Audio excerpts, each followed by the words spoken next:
Hey, what's good? Welcome to the channel. My name's Troy Mares, and I am pumped to have you here. Hope you're having a great day. I'm excited for another installment of Shop Talk, where we talk shop about all things camera gear related. Today on the bench, we have the Portkeys LH7H monitor. This is a budget-friendly 7-inch on-camera monitor that really, it seems to be punching above its weight class. So we're gonna get into that. We're gonna answer the question, does size really matter?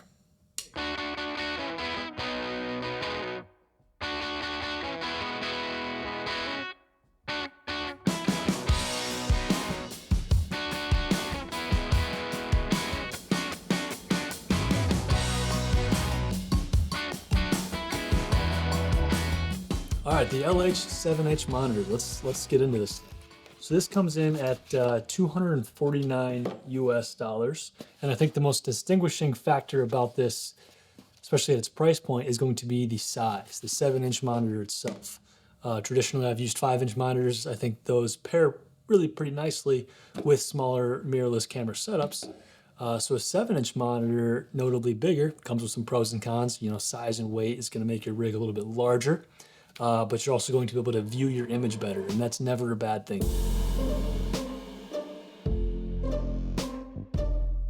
So this monitor comes in a plastic hard case, which is nice for transport.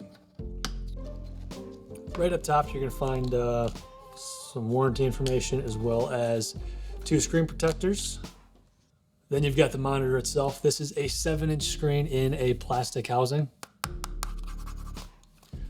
I don't traditionally like plastic housings, but it does make for a really lightweight package, which I think will pair nicely with a minimalist, smaller rig. So, you know, pros and cons there. You've got a quote-unquote 10-bit display, 1000:1 contrast ratio, and 1000 nits of brightness, which is just right at that threshold of being enough to be useful outdoors. But if you've got the sun beaming over your shoulder, you're gonna have a hard time seeing this without a sun hood. So 1000-nit display coming in at $249 again. This is budget friendly, punching above its weight class. So that's really a pretty great start. You've got all of the monitoring assist functions that you would come to expect on most on-camera monitors anymore. The most important one to me has always been false color, or the RE false color one. Is my favorite go-to monitoring tool, but you also have waveforms and vector scopes, anamorphic D-squeeze, frame markers peaking, and a host of other features.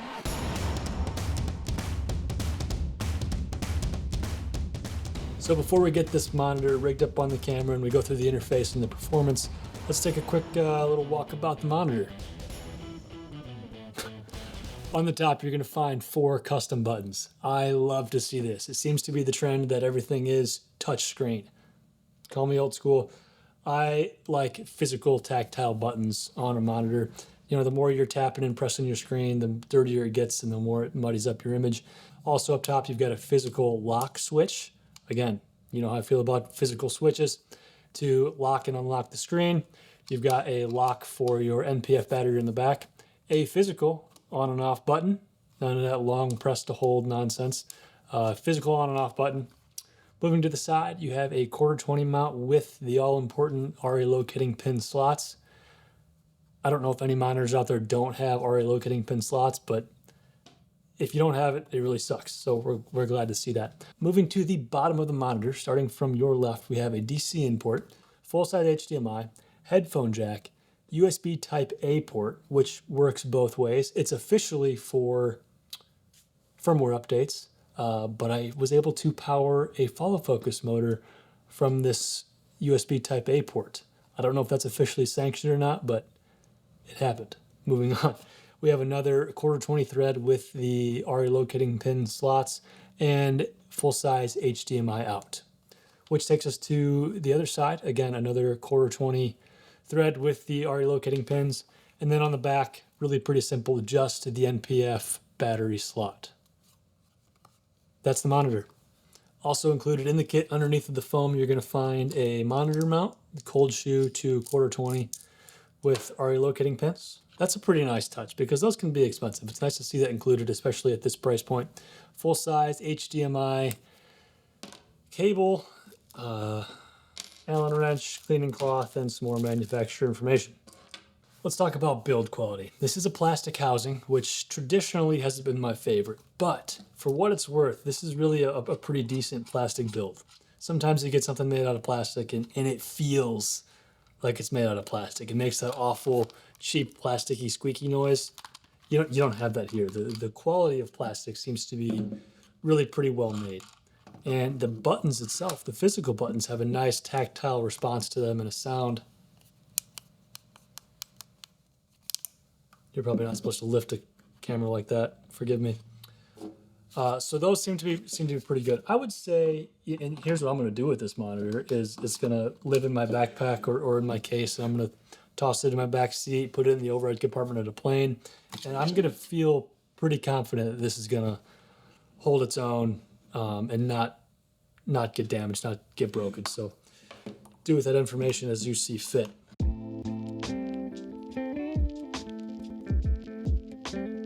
Let's tour the actual user interface of the monitor.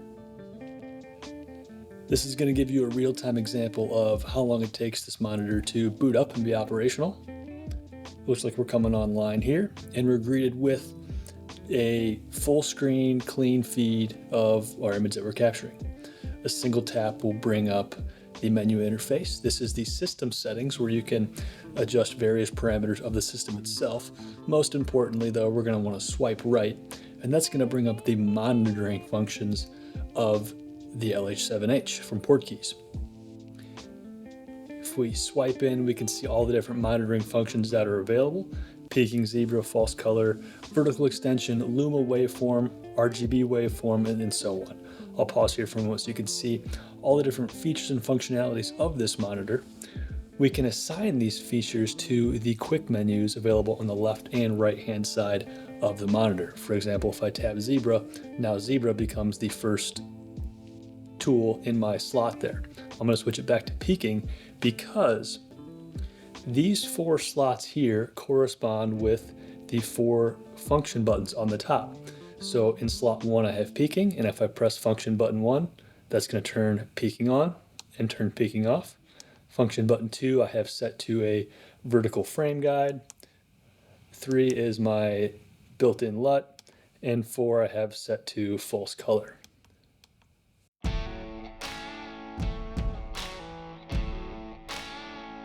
That's going to take us to my favorite part of Shop Talk, which are the pros and cons.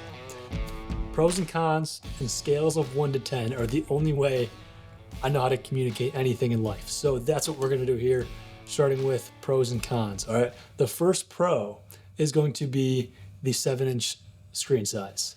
To answer the question from the beginning of the video, does size matter? Of course size matters. A 7-inch monitor is going to be, and it is proven to be, more beneficial than a 5-inch monitor. Okay, you just have a larger screen real estate, which gives you a better opportunity to catch mistakes or compose your image in a more clear and focused manner, right? So that's great. But specifically, having a 7-inch screen in this form factor is really pretty unique, and that brings us to pros 2 and 3: low power draw, as well as the lightweight form factor. All right, starting with low power draw. This pulls 8 volts, okay, which means I've got a pretty big monitor on here, or pretty big battery on here now, which adds to the weight. But I could grab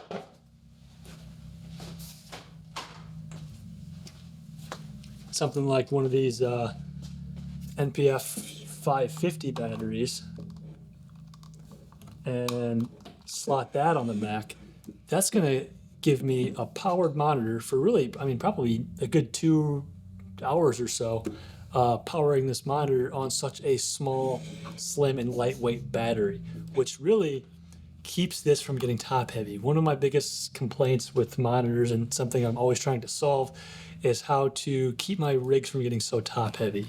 By the time you add a top handle, and then you attach your monitor on top of that, and if you add a battery to the back of it, it gets to be really pretty top heavy, and I've never liked that. So the low power draw of this monitor means I can use a really pretty small and slim battery, which keeps it unobtrusive. And moving, to pro number 3, which was the lightweight form factor, I kind of knocked the plastic build of this monitor toward the beginning of the video, but this is where it's going to come back as a pro. You know, there's pros and cons to everything. It keeps it really pretty lightweight, and I'm surprised at how good this still feels in the hand. It feels very nimble. You know, it's not really wanting to drag and dip down, which other rigs of mine have really been guilty of that. It maintains its balance well while giving me the 7-inch screen. So that's going to bring us to the cons of this monitor, okay? And first con, this is kind of a small thing, but it bugs me. It doesn't have a locking DC port. I like to have solid, rigid connections. I don't even particularly like HDMI ports for the same reason, but that's kind of a limitation of these smaller mirrorless bodies. I would like to see a locking DC port. That's all the more I'll say about that. And I think the other con I'm going to give this is probably the brightness. 1000 nits is right at the bottom of being useful outside. Those are my two cons. They're not huge cons. They're really not. Especially if that's the biggest complaint that I have for a monitor of this size at its price point. That is going to do it for the Portkeys LH7H monitor. Thank you for watching this video. If you have any questions at all, let me know in the comments below. I'll get those answered for you. I will answer one of your questions right now, which I'm sure you were all thinking, where does one get such a sick filmic t-shirt? That's a great question. They are available in a link in the description down below. These are my favorite shirts. I have like 15 of them. It's all that I wear, much to my wife's dismay. I'm always in one of these shirts. So I decided, you know what, let's make them my own. I found this shirt, made up a couple filmmaking and photography related designs to emblazon upon these shirts, and I can wear them with pride every day of the week. So get your own filmic t-shirt in the link in the description down below. Thanks for hanging out with me today. I had a blast. Happy shooting out there. God bless. See you in the next video.